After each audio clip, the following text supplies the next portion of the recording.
Иисус Христос дөньяга килгәч, Вифлеемның күгендә яңа йолдыз кабынган. Һәм шул йолдызны күреп, йолдызчылар, звездочетлар дип әйтәйин, җиргә коткаручы килгәнен белгәннәр. Һәм шул йолдыз аларга юл яктырткан һәм юнәлеш биргән. Менә без дә ел сайын сәхнәдә яңа йолдызлар кабызабыз. Шушы Рождество көннәрендә, Рождество атнасында. Һәм дә инде менә шул яшь йолдызлар, яңа йолдызлар безнең керәшен сәнгате күгендә яңа юнәлеш биреп балкыйлар һәм без талантлар эзлибез. Шулай итеп балалар арасында. Туым йолдызы фестивале керәшеннәрнең үткәненнән бүгенгесенә күпер дә һәм киләчәге дип тә әйтергә мөмкин. Без әле онытып бетермәгәнбез аларны. Шуңа күрә хәтердә бар, аларны шуңа күрә ничек тә булса мөмкин әле яңадан тергезергә. Жюри башта төрле районнарда иң оста башкаручыларны барлый да, аннары Казанга гала-концертка җыелалар. Быел Башкортстанның Бакалы районы, Чиләбедән Нагайбәк районы керәшеннәре килүе дә көтелә. Безнең менә максат шул иде.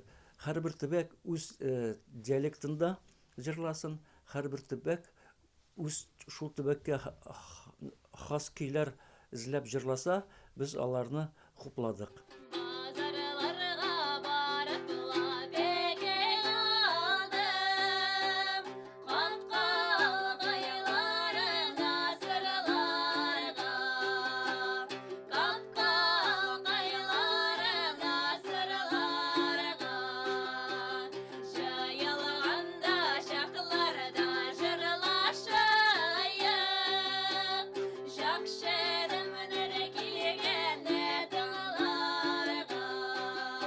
Айбагыр лагерына баргач, мин менә шул керәшен культурасы белән воодушевилась. Прям мин вообще башта прокурор булам дигән. Аннары думаю, все, нет.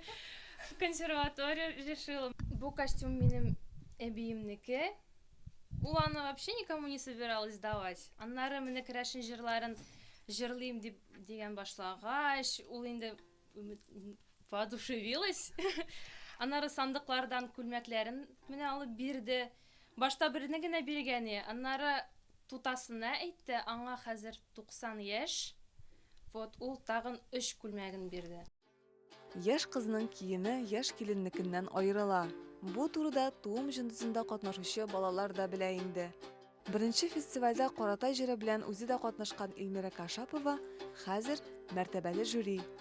Легче всего же взять песню, вот сюда балык, Жидым жиляк, еще какую-то, то есть песню, которая вот поется, скачать фонограмму с караоке, это легче всего спеть.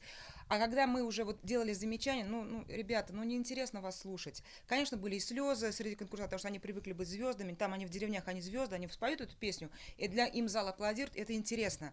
Но мы хотим все-таки, и главное значение этого конкурса, это возродить кряшинскую культуру, этническую культуру. И когда вот дети приезжали и исполняли песни своих районов уже, нас так это радовало, мы как дети с Геннадием Михайловичем, с членами жюри, мы так радовались, наконец-то, наконец-то.